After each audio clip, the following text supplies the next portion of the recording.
Você já deve ter ouvido falar que o corpo não consegue aproveitar muita proteína em uma refeição só. É uma recomendação já muito antiga de ter que fracionar a proteína ao longo do dia para gerar um melhor resultado de hipertrofia muscular. E se eu te disser que a ciência vem mostrando que não é bem assim? Novos estudos dos maiores pesquisadores do mundo vêm mudando as recomendações de ingestão proteica que a gente deve utilizar com o nosso paciente. Você sabia disso? Fica comigo no vídeo até o final que você vai sair desse vídeo com um guia completo de recomendações de como ajustar a ingestão proteica nos teus pacientes que querem ganhar massa muscular. Primeiro vamos tentar entender o grande conflito que existe na ciência em torno das recomendações de ingestão proteica. De um lado, a gente tem um estudo clássico do Stuart Phillips. Ele pegou 6 indivíduos e, através de um método de infusão de aminoácidos marcados com isótopos, é um método para avaliar o nível de síntese proteica muscular. E através desse método, utilizando biópsias musculares, os pesquisadores eles conseguem identificar as diferenças no processo de síntese proteica, dependendo da dose de proteína que é ingerida.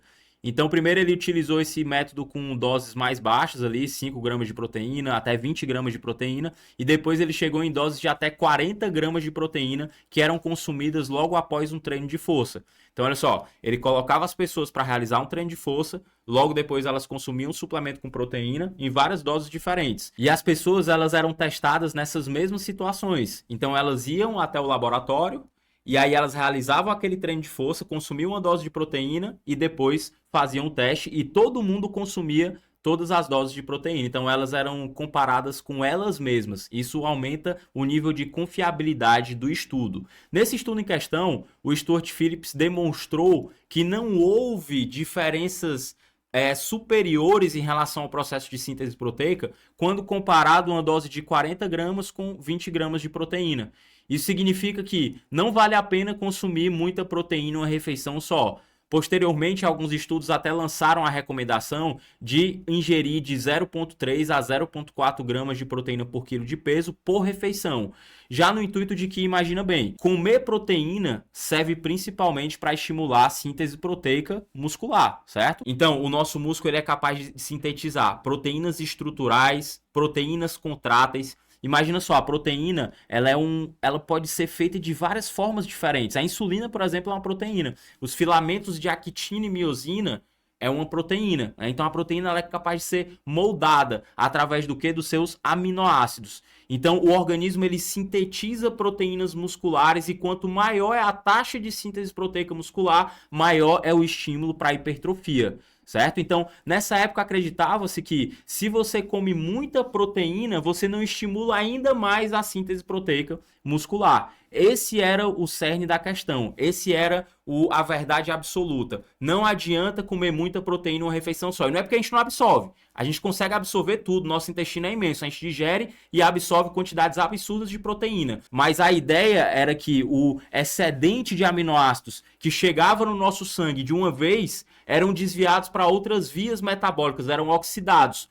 E aí essa era a verdade que se tinha naquele momento. Só que em 2023, no final de 2023, o grande pesquisador Luc Van Loon comandou uma pesquisa, um estudo, onde eles testaram doses muito maiores de proteínas, também com métodos confiáveis para medir a síntese proteica muscular, porém eles prolongaram o tempo que eles deixavam no teste de infusão de aminoácidos marcados com isótopos. Então, enquanto em um estudo era durante 4 horas, e até tinha estudo de 6 horas, no estudo do Van Loon no final de 2023, ele avaliou durante 12 horas. E aí ele achou algo muito interessante. Eles foram além. Eles testaram uma dose de 25 gramas versus uma dose de 100 gramas consumido após o treino. E depois passaram 12 horas mensurando a dinâmica, o que acontecia com os aminoácidos que eram infundidos e marcados com isótopos. E a partir daí eles conseguem identificar o que é que está acontecendo nesse organismo. Será que ele está oxidando uma quantidade X ou Y de aminoácidos? Será que ele está sintetizando uma quantidade X ou Y de proteína? Existe essa possibilidade de mensurar isso, para você ver como é interessante os avanços que a gente tem das metodologias científicas. Esse método de infusão de aminoácidos marcados com isótopos É um método extremamente complexo e genial. E ele realmente abre as fronteiras para que a gente possa acertar na ingestão de proteína para o nosso paciente, né? O quanto que a gente deve agradecer essa dádiva de ter muita tecnologia envolvida nos estudos que definem a quantidade de ingestão proteica. Por isso que é tão bem documentado, né? É tão interessante trabalhar com algo que seja tão bem documentado, que seja realmente baseado em evidências. Só que ficou aí a lacuna. Por quê? Porque no novo estudo do Van Loon, quando ele fez esse teste durante 12 horas, adivinha o que aconteceu? 100 gramas de proteína promoveu muito mais síntese proteica do que... Além disso, não houve uma maior oxidação de aminoácidos quando foi ingerido uma dose de 100 gramas de proteína. Ou seja, o novo artigo do Luc Van Loon mostrou que, mesmo você consumindo uma dose muito alta de proteína, imagina 100 gramas de proteína, não é 100 gramas de frango não, 100 gramas de frango tem 30 gramas de proteína, são 100 gramas de proteína mesmo. Mesmo ingerindo essa dose cavalar de proteína, eles realmente estavam sintetizando mais proteína 12 horas após do que o grupo com 25, e eles estavam oxidando quantidades parecidas de aminoácidos. Quando o Van Loon publicou esse artigo, ficou uma reviravolta, né? Várias pessoas falando que tinham mudado, que agora as recomendações de ingestão proteicas eram completamente diferentes, né? Que tudo tinha mudado, que não precisava mais fracionar proteína ao longo do dia. Porém, os grandes outros pesquisadores da área, outros gigantes da área de ingestão de proteína e estímulo à síntese proteica muscular, Oliver e Sebastian publicaram um artigo. Eles rebateram com algumas críticas o estudo do Luc Van Loon. A primeira delas foi: eles falaram que a gente não pode dizer com o resultado desse estudo do Van Loon que consumir 100 gramas de proteína é a mesma de uma vez, né? Ou consumir 100 gramas fracionado é a mesma coisa. Não tem como a gente falar isso, por quê? Porque ele comparou 100 gramas de proteína versus 25 gramas de proteína. Ele teria que ter comparado o quê, na visão desses outros pesquisadores? 100 gramas de proteína de uma vez ou 4 doses de 25 gramas de proteína fracionado. Aí sim, ele estaria comparando o mesmo nível de ingestão proteica nos dois casos e estaria mudando só o fracionamento. Vocês concordam comigo?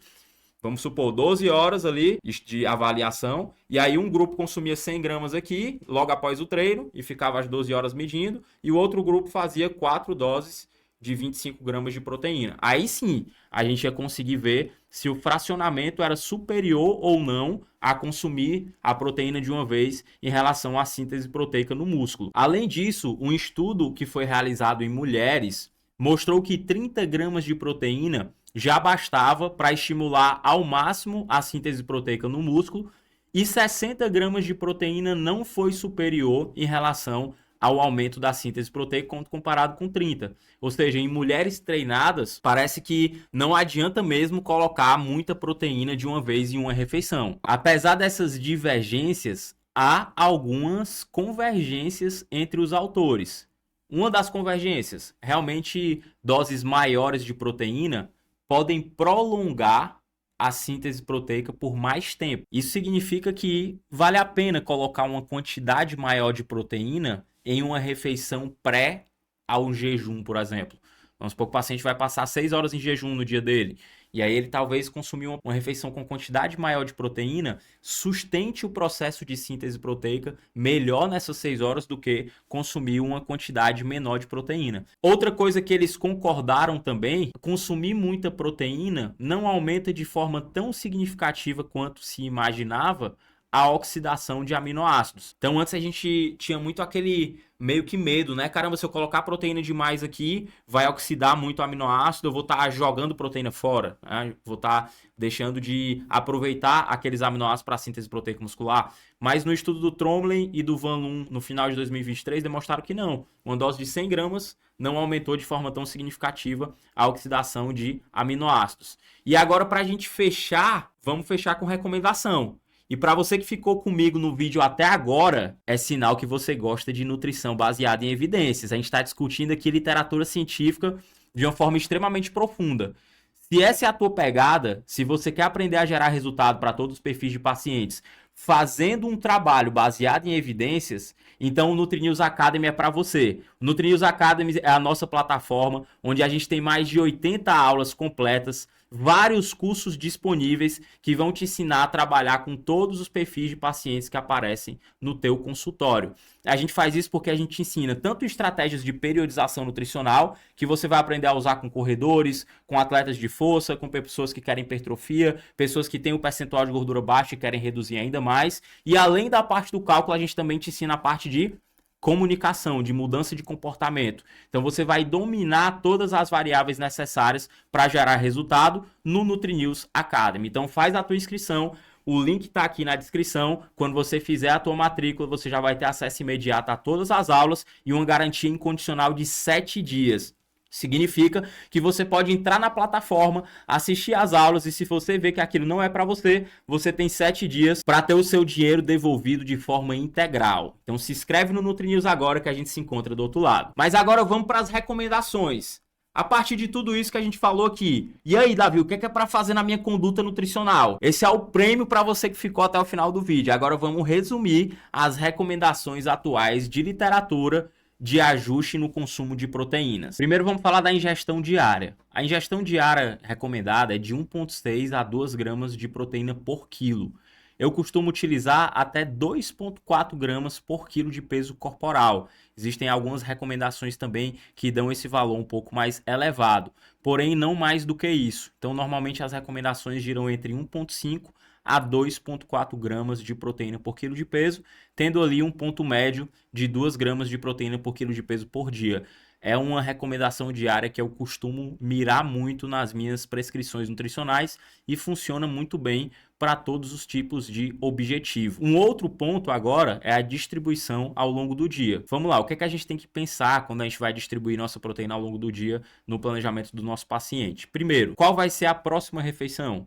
A próxima refeição proteica vai ser daqui a 4 horas ou vai ser daqui a 6 horas? Se a próxima refeição proteica for daqui a 6 horas então, ou mais, então, por exemplo, o indivíduo dormiu, a última refeição ali, a ceia, por exemplo, e aí ele só vai acordar no outro dia, então talvez 8 horas depois que ele vai comer a próxima proteína, então você pode colocar uma dose maior para manter a aminoacidemia constante ao longo desse período de jejum. E aí você vai colocar por volta de 0,6 gramas por quilo de peso, que gira em torno de 40 gramas de proteína. Se você já vai ter a próxima refeição 3, 4, até 5 horas depois, aí você não precisa usar uma dose tão grande. Então você vai utilizar ali cerca de 0,3 gramas de proteína por quilo de peso, ou cerca de 30 gramas ali, 20 gramas, se a gente for colocar em termos totais ali, certo? Então, se a próxima refeição proteica vai demorar muito ainda, você vai colocar uma quantidade maior de proteína. Se já vai estar próximo, se daqui a 3 horinhas eu já consigo comer proteína de novo, então eu vou colocar uma quantidade menor de proteína. Então, a distribuição ao longo do dia vai depender do tempo que o paciente passa entre uma refeição e outra. Se você ajustar bem o consumo diário e a distribuição ao longo do dia, com certeza você vai ver o teu paciente alcançando resultados mais expressivos na tua realidade de consultório. E se você curtiu esse vídeo, já deixa o joinha, já se inscreve no canal. Aqui sempre tem vídeos com nutrição baseada em evidências, explicados de uma forma clara e didática, para você aprofundar cada vez mais o teu conhecimento e aprender a gerar resultados para todo mundo que te procura no consultório. Então se inscreve aí no canal e a gente se encontra no próximo vídeo.